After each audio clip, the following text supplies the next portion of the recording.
President is very much pro foreign investors and foreign investments kasi napaka-importante po ito para sa ating bansa because as I always say, aside from the income that it generates for the country, it's the jobs that it provides, bulk jobs po at saka yung mga trabaho na binibigay ng mga companies na to medyo on the higher level. So that means magandang pasweldo. So napaka-importante sa ating Pangulo. So of course, may mga pull aside meetings tayo during this APEC 2025. So maraming naging positive feedback, of course, from companies that have already been in the Philippines, that are already in the Philippines, and those that signify their entry to the Philippines. So we met with SEMCO, which is the first recipient of the Create More law. So maganda po ito, malaking investment po nila, no?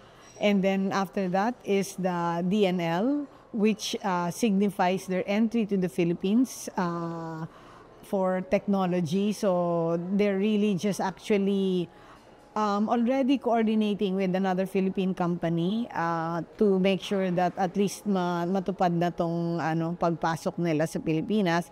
And of course yung Hanwha, which again is also signifying their entry to the Philippines, especially in the industry of shipbuilding, which is actually very important sa atin, no? From, of course, the ships in the Navy to all the way to the commercial ships. So, importante po ang ganitong mga investors kasi just by looking at just by knowing how big they want to invest and how much they want to invest, makikita mo malaking job opportunities ito para sa ating mga kababayan. So, maganda po yung mga pull-aside meetings natin dito sa APEC. So, not just the APEC meetings, which is actually strengthening the relationship of the Philippines with the different APEC countries, nag-pull-aside rin po ang Pangulo para makahikayat ng mga investors dito sa ating bansa.